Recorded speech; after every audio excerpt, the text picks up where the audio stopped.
Happy Tuesday. Yes, we made it. We made it to our Tracking the Market Tuesday. Yes. It's exciting. Did you guys miss us last week? Because we missed you. Yes, there was a lot going on. Yeah, we couldn't step out of meetings. It was a little bit crazy. And yeah, so here we are. We're humans. Yes. We made it. We did the best we could. So this week, I know that we hear a lot of things and on the internet, which are really fun when we're trying to figure out what's really happening and what's not. Right. I know we've heard that rates have dipped, but have they really? Yeah, that's always questionable, right? Because I think it's very product specific as well. Like I know FHA has come down quite a bit, or it's a little bit more competitive than your traditional conventional and things like that.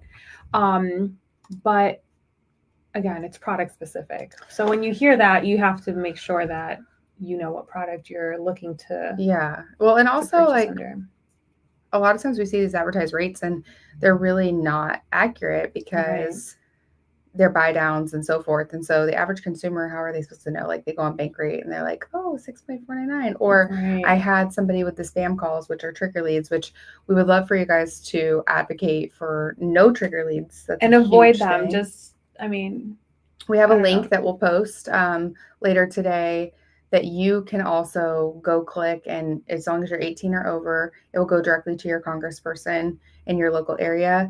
Trigger leads are when we pull your credit. Unfortunately, the credit bureaus love to make money. They saw a business opportunity and they sell it to everybody. I mean, we're talking the person that delivered Domino's last week, okay? And so your public information, which we all know, everybody's cell phone numbers and everything are on the internet now, are being sold. Your credit score range is being sold. And obviously, we're not sharing that information. We're not sharing it with our competitors, but it's super important. So that's something that we will definitely share. And hopefully that can go away. And not only that, there's also an opt-out pre-screen. So if you are in the process of purchasing and they pull your credit and you're getting all these calls, because they will do calls, text messages, voicemails. I mean, it gets very overwhelming. There is a link where you can opt out. It doesn't necessarily eliminate the calls. But some of them will take the fine. They don't care. Like they're like, I don't care. But it does reduce the number of calls. It does. So that's another link that we'll share and make sure that if you have a minute to go ahead and log in. And some of it's false information. Like I saw one where they sent the client the 10-year note the other day showing 4.27 or whatever. But here's the thing is, that's not your rate. Okay, that's the tracking of that. And so they don't have all the information, all the pieces like the lender that you are working with does. So what they're giving you is just literally just an estimate, and they're going to give you the best of the best just to kind of get your attention. The person told them that, oh yeah, for $30,000 I can get you this. Well, why would you pay $30,000? The return on investment is horrible. So anyways, talk to a professional. I think that's the point. Don't fall for it. If it sounds too good to be true, I always say it probably is. Yes, I totally agree. Something that I want to make sure we touch on is the inventory here in Florida.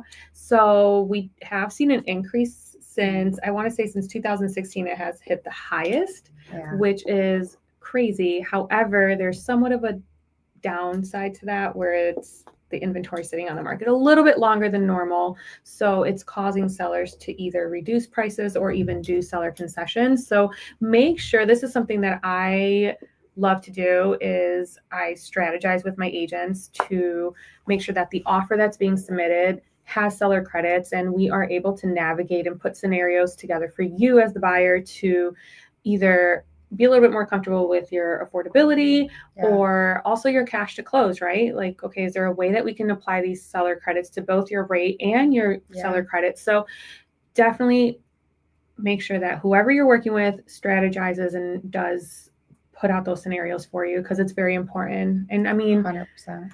It all depends on what is most comfortable and most important to you, right? Is it cash to close? Is it your monthly payment? What's the deal?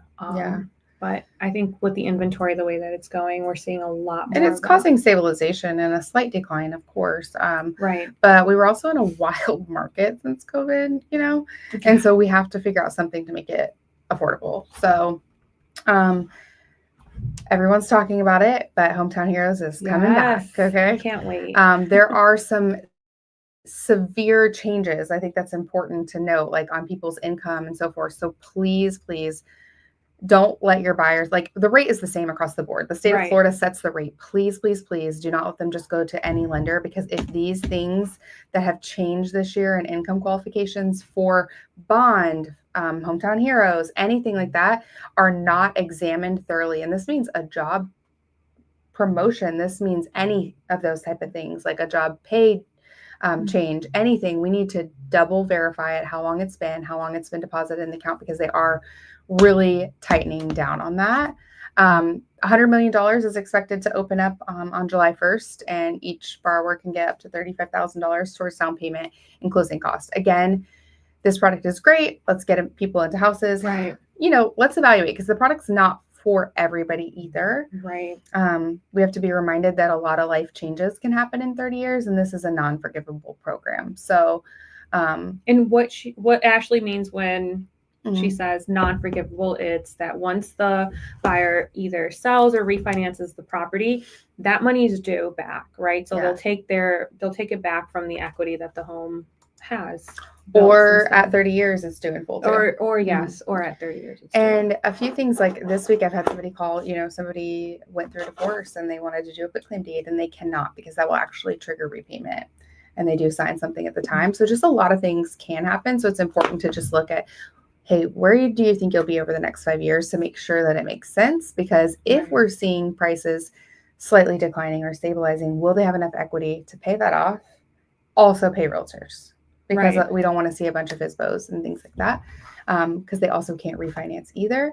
And like I said, the state sets the rate. And right now, I think we're at 7, right? Yeah. So from what I've seen yesterday, at least the bond was at 7.5, which was unconventional. Yeah. Yeah, which was a whole % higher since last month. Yeah. Just saying. So we just have to analyze and see if it's the best option. So it's great to get people into houses, like if that's their only option, but it may not be the best option for everybody. Right. So. And I think we will always do whatever it takes, and we'll do whatever program and we'll explore whatever program makes sense for the buyer to make sure that they do get into that home. Even if there are some things that, may not be so appealing in the long run, like paying it back. We don't want you to have to pay back, but if this is the only way that we can get you in a home, we're going to do it. Yeah. So we're here in Orlando, right? So I think it's worth mentioning that Orlando and Tampa has seen a significant increase in inventory. I know we just mentioned that there's a big increase, but just keep that in mind as you're shopping and things like that, because I think it does give you agents. You're probably driving a lot more these days, because there's a lot more for these buyers to see, but definitely negotiate and make sure that you partner with someone that's going to strategize with you. For sure. And I know a lot of times we're seeing new construction. So just a thing is I had a couple clients where they were going to the builder, and the builder's like, yeah, I'll give you 4.99, but for 30,000 price increase, because we're all subject to not being able to give seller concessions over a certain amount to sell a loan to Fannie, Freddie, VA, FHA, so forth. Okay. But $30,000 to get to that, that's ridiculous. What happens if they can't sell it? And that means that they're falsely inflating the market in prices too. And also, these new builds are causing your inventory to sit a little bit longer too, because a lot of the new builds are building around these areas. Shiny penny to these buyers. But then they get in and realize that some of the craftsmanship isn't as great as they thought. Yes, I was just sitting on your BNI when I subbed for you, and there was an attorney and what was it? An inspector, and they were talking about how these new construction properties may not always be as pretty behind those walls. Like, there's a lot that you have to make sure to check off. Those inspections are crucial with new construction. Let's just say that. Super important. And so just pay attention for your buyers. I think that's really important. And then, we can look at rate buy downs, things like that makes sense for your clients using those concessions. Like I posted a video the other day, $10,000 of price, $50. But if we can use that $10,000 to buy down rate, we might be at like $125, $150 in lower payment. So let's look at all the options to make it make sense for your buyers and make this affordable. Yes. And something that I've been seeing a lot and doing with my clients, it's more so a permanent rate buy down. I know a couple of years ago, the 2-1 buy down was a big thing, and that was a big selling But now people are stuck in higher payments because the rates didn't come down. Exactly. The rates didn't come down, unfortunately. So if you have buyers that are wanting to do a 2-1 buy down, just let them know that there is also a way that we can do a permanent buy down. And it may just be I more think feasible. something that's worth noting too is rates are still very volatile. Like, Yes. always act now. If we can afford it and make it feasible, let's act now. Because, and that's something that we pride ourselves in, is really making sure that it's feasible for the client. We're in their corner fighting for them. So while we've seen like a tiny bit of recovery from over the last few weeks, I mean, we're still at the same rates that we were a year ago. Yeah. And so, and the pricing isn't that much better. Like, it's still there. I mean, I almost cringe every time I price out a loan these days. I'm like, oh my gosh, what's it going to be today? So acting now just secures that better rate, because we could have increases later. These tariffs are very volatile. It's unpredictable at this time, and we've seen things move in ways. So just be confident in your responses. Know that you have a partner to talk to about it with your clients. You're not supposed to know everything for your clients. Like, that's our job. Like, we stay in our lane, you stay in your lane, and we work together to make sure that the buyer is fully informed. Yeah. I think it's going to be a very spicy summer. Like, it's going to be very busy. And we're going to see people moving here. Like, we are. People still have to move. People still have to have a place to live. And you know what? They don't have a problem paying 8 to 10% on their car notes. That's on a low end. Right. The average car payment, I think I read the other day, was $780. That's insane. $780 for the car a month. Yeah, that's insane for the average $40,000 to $50,000 car. That's crazy. And then rent's 100%. So let's just keep them informed and stay up to date on the market trends. So tune in with us each Tuesday. Yeah. See you next Tuesday, guys.